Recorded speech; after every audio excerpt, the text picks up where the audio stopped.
اللہ رب العالمین نے مردہ زمین کی مثال کے ساتھ اب باغات کی مثال بیان فرمائی ہے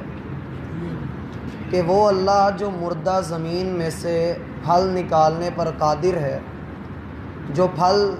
جو دانے تم استعمال کر کے اپنی زندگی کے توازن کو برقرار رکھتے ہو، وہی اللہ ہے کہ جس نے زمین کی مختلف حالتیں، اس کے مختلف رنگ اور رویے تمہارے سامنے رکھیں۔ فرمایا وَجَعَلْنَا فِيهَا جَنَّاتٍ، ہم نے اس زمین کی سطح پر کتنے ہی باغات کھڑے کر دیے ہیں۔ یہ باغات ہماری نظر میں خواہ وہ کچھ بھی ہوں، لیکن اللہ سبحانہ و تعالیٰ کے ہاں باغات جو ہیں وہ عام طور پہ جنت کو بھی کہا جاتا ہے، اور عام طور پہ یہ بھی کہا جاتا ہے کہ ہر وہ جگہ جہاں سے آپ کو کھانے پینے کا سامان حاصل ہو وہ باغ ہے۔ اس لیے اللہ رب العالمین فرماتے ہیں کہ زمین کے اوپر ہم نے بے بہا قسم کے باغات بھی کھڑے کر دیے، اور باغات دو چیزوں کا یہاں پر ذکر ہے، من نخیل و اعناب۔ نخیل جمع ہے میرا بھائی، یہ جمع ہے نخل کی، جیسے عبدن کی جمع عبیدن ہوتی ہے، ایسے ہی یہاں پر نخلن کی جمع اللہ نے نخیل ذکر فرمائی ہے۔ فرمایا ہم نے کھجوروں کے کئی باغات جو ہے وہ کھڑے کر دیے، اور اعناب عنب کی جمع ہے، عنب کہتے ہیں انگور کو، یہ اس کی جمع ہے۔ ہم نے انگوروں کے اور کھجوروں کے کتنے ہی باغات لوگوں کے سامنے بنا دیے ہیں۔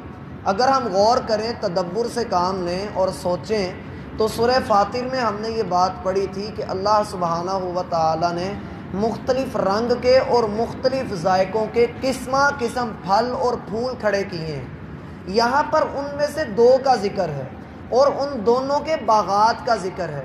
گویا کہ اللہ سبحانہ و تعالیٰ نے یہ مثال بیان فرمائی ہے کہ وہ زمین جس کی کوئی حیثیت تمہاری زندگی میں نہیں، جسے تم کچھ سمجھتے نہیں، لیکن اگر اس زمین کا بت تمہارے دل میں بن جائے، تم اس زمین کے لیے قتل بھی کرتے ہو، اپنی پراپرٹی بچانے کے لیے تم دن دہاڑی ایک کر دیتے ہو، سب کچھ اپنا خون پسینہ اس کے لیے قربان کرتے ہو۔ ذرا غور کرو کہ اس زمین میں اللہ نے تمہارے لیے نشانیاں رکھی ہیں، اور وہ نشانیاں کیا ہیں کہ جنات من نخیل، اللہ نے کھجوروں کی کتنی اقسام کے باغات تمہارے سامنے رکھے ہیں۔ ہمیں پتہ ہے کہ کھجوروں کی کئی اقسام ہیں، مثلا عجوہ کھجور ہے، مبروم ہے، عنبر ہے، اسی طریقے سے ایران کی الگ سے کھجور ہے، ہمارے پاکستان کی الگ ہے، میاں چنو کے علاقے کی الگ ہے، تھر کی الگ ہے۔ یہ مختلف علاقوں کی مختلف قسموں کی مختلف رنگ اور مختلف ذائقے لیے ہوئے یہ کھجوریں اللہ فرماتے ہیں تمہارے لیے نشانیاں ہیں۔ اور چونکہ یہ عرب کے لوگوں سے اللہ سبحانہ و تعالیٰ نے یہاں پر مکہ والوں سے خطاب کیا ہے،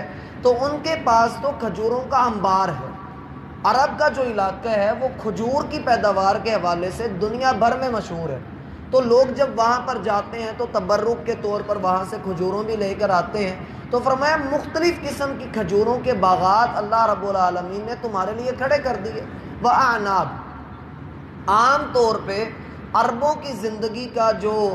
چلتا تھا، ان کا دائرہ کار وہ کھجور پر چلا کرتا تھا، اور رسول اللہ صلی اللہ علیہ وسلم کا فرمان ہے جس گھر میں کھجور موجود ہے وہ گھر والے کبھی بھوکے نہیں رہ سکتے۔ کھجور کی تاثیر ہی اللہ رب العالمین نے ایسی رکھی ہے، آپ تھوڑا کھائیں گے لیکن یہ آپ کو قوت اور طاقت زیادہ دے جائے گی۔ اور یہ نکلتی کہاں سے ہے؟ اسی زمین سے جس پر ہم رہ رہے ہیں، اسی زمین میں جس میں ہم نے مل جانا ہے۔ اگر اللہ سبحانہ و تعالی زمین سے کھجور کا درخت نکال کر اس پہ ڈوکے اور پھر ڈوکوں کی مختلف شکلیں اللہ رب العالمین ان کو دے سکتا ہے، تو کیا وہ رب مردے کو مار کر دوبارہ زندہ نہیں کر سکتا؟ یہ اس کے لیے کچھ بھی مشکل نہیں۔ وَأَعْنَابٍ، اور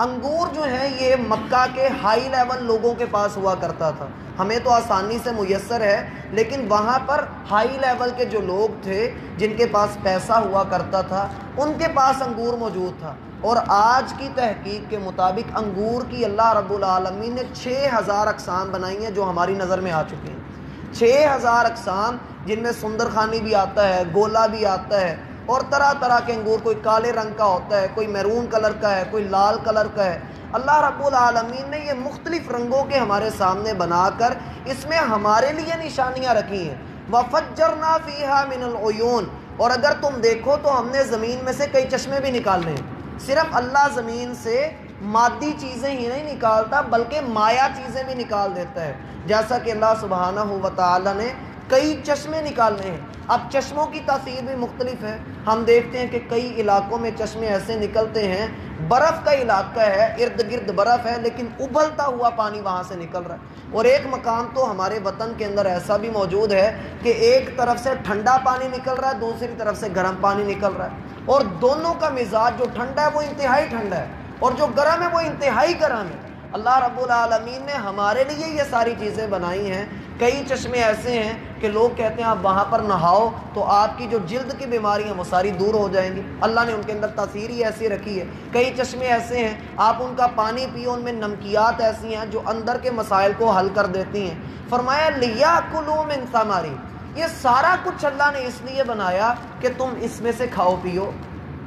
یہاں سے پھر وہی موضوع آ جاتا ہے جو ہم نے پرسوں پڑھا تھا کہ اللہ سبحانہ و تعالیٰ کے ہاں بندے پر یہ لازم نہیں ہے کہ بندہ اپنے رزق کی فکر کرے، رزق تو اللہ نے بندے کو دے دیا ہے، باغات اس کے لیے کھڑے کر دیے، انگور کے باغات ہیں، کھجور کے باغات ہیں، آم کی بے بہا اقسام ہیں۔ آپ جس بھی پھل کے اوپر ہاتھ رکھیں، جس بھی گندم کے اوپر، چاول کے اوپر، کسی بھی فصل کے اوپر میرا بھائی آپ ہاتھ رکھیں، اس کی بے بہا اقسام اور مختلف ذائقے آپ کو دے دیے جائیں گے۔ لیاکلوا من ثمرہ، اللہ نے کھانے پینے کا تو مسئلہ ہی حل کر دیا ہے، لیکن اس کے ساتھ ہی آگے اللہ فرماتے ہیں وما عملتہ ایدیہم، یہ مت سمجھو کہ تم نے دانے ڈال دیے، تم نے فصلوں کی فصلیں لگا دیں، وہ اگ گئیں تو یہ تمہارے ہاتھوں نے کیا ہے، نہیں،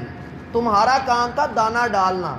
پانی لگا دینا، اس کے بعد جو کچھ ہوا ہے اس کا تمہیں نہیں پتا کہ وہ دانہ کیسے زمین میں دفن ہوا، جیسے تم اپنے مردوں کو دفن کر دیتے ہو، پھر اسی دانے سے اللہ نے بے بہا دانے باہر نکال دیے، تو کیا ممکن نہیں کہ ایک قبر سے اللہ 70 مردے باہر نکال دے؟ اللہ کے لیے کچھ بھی مشکل نہیں۔ فرمایا وما عملتہ ایدیہم، تمہارے ہاتھوں نے یہ نہیں کیا، لیکن پھر بھی تیرے ایک دانہ ڈالنے کے بدلے میں اللہ تجھے 700 سے بھی بڑھا کر دانے عطا کرتا ہے، تجھے وہ نظر نہیں آتا، کھاتا بھی ہے، پیتا بھی ہے، کماتا بھی ہے، پہنتا بھی ہے، لیٹتا بھی ہے، جاگتا بھی ہے، وہ ذات اس کے ایک ایک عمل کو دیکھ بھی رہی ہے، اس کی ایک ایک ضرورت کو پورا بھی کیا جا رہا ہے، اور پھر یہ انکار کرتا ہے تو اللہ کا انکار کرتا ہے، پھر یہ کہتا ہے کہ اللہ کچھ نہیں کر سکتا، اللہ مردوں کو زندہ نہیں کر سکتا۔ اور یہ بات ہمارے مسلمان بھی کر جاتے ہیں جنہیں مرنا بھولا ہوا ہے، وہ مرنا بھول کر زمین کے اوپر رہتے ہوئے ہر طرح کی اپنی مرضی کا کام کرتے ہیں۔ اللہ فرماتے ہیں اذا زلزلت الارض زلزالہا، اس دن سے ڈریے جب زمین کو ہم ہلا کر کے رکھ دیں گے، واخرجت الارض اثقالہا، اور زمین کے اندر جتنے وزن ہیں، جتنے ثقیل چیزیں اس کے اندر ہیں، جتنے اس نے راز اپنے اندر دفن کیے ہیں، یہ سارا کچھ باہر نکال دے گی۔ یومئذ تحدث اخبارہا، جس دن یہ اپنے اندر کی ساری خبریں نکالے گی، بان ربک اوحیٰ لہا، تیرا رب اس کو وحی کرے گا، یہ سارا کچھ باہر نکال کر رکھ دے گی۔ افلا یعلم اذا بعثر ما فی القبور، انسان نے نہیں دیکھا کہ قبروں سے نکالے جانے والے کیسے اللہ رب العالمین کے سامنے کھڑے کیے جائیں گے، وحصل ما فی الصدور، اور جو سینوں کے اندر چھپا ہے اللہ اسے بھی باہر نکال دے گا۔ یہ سینہ میرا بھائی زمین سے نرم ہے، زمین زیادہ سخت ہے، جو رب اس کو پھاڑ کر اس کے راز باہر نکال سکتا ہے تو میرے تیرے راز کیوں نہیں جانتا ہوگا؟ اس لیے کہا وما عملتہ ایدیہم، تیرے ہاتھوں نے کچھ نہیں کیا، یہ تو اللہ رب العالمین نے کیا کہ وہ زمین کے اندر دانہ دفن ہوا، وہ اگا، اور پھر اگتے اگتے وہ ایک درخت کی شکل اختیار کر گیا، اس کو پھل لگا، تو نے پھل اتارا، اگلے سال پھر پھل ملا، وہ رب دیتا چلا جا رہا ہے۔ افلا یشکرون، تو پھر بھی شکر نہیں کرتا، تیری زبان پھر بھی شکر والی نہیں، پھر بھی گلے شکوے، پھر بھی اللہ رب العالمین کی نافرمانی۔ ایک تو اس کا یہ معنی ہے کہ وما عملتہ ایدیہم، ان کے ہاتھوں نے کچھ نہیں بنایا، ایک اس کا یہ معنی ہے۔ ایک معنی یہ ہے وما عملتہ ایدیہم، وہ کھائیں پئیں زمین کے پھل سے، وما عملتہ ایدیہم، اور جو ان کے ہاتھوں نے کمایا۔ ایک ماں کو نہیں کے معنوں میں لیا جاتا ہے، ایک ماں کو جو کے معنوں میں لیا جاتا ہے۔ اگر نہیں کا معنی کرو تو پھر معنی ہوگا کہ ان کے ہاتھوں نے یہ کام نہیں کیے جو اللہ نے باغات ان کے سامنے کھڑے کر دیے، اور اگر یہاں پر موصولہ لو ما عملتہ ایدیہم، جو کچھ ان کے ہاتھوں نے کیا، مراد یہ کہ جو بھی نیکیاں کر کے آؤ گے، جو کچھ بھی کام کر کے آؤ گے، اس کا ثمرہ یا اس کا وبال تمہیں کھانا ہی پڑے گا۔ اسے لینا ہی پڑے گا۔ آج اگر نیکی کرتے ہو زمین کے اوپر وما عملت ایدیہم لیاکلوا من ثمری، تم نیک کام کر کے دیکھو اللہ تمہارے ہاتھوں میں کتنی برکتیں رکھ دیتا ہے۔ تم مٹی میں ہاتھ ڈالو گے اللہ تمہارے لیے سونا بنا دے گا۔ اس کی مزید تفصیل انشاءاللہ ہم کل پڑھیں گے۔ مین مقصد یہاں پر یہ بتانا مقصود ہے کہ اللہ رب العالمین مردوں کو زندہ بھی کر سکتا ہے، اور شرط یہ ہے کہ آپ اللہ کے شکر گزار بن جائیں۔ اللہ مجھے اور آپ کو سمجھنے کی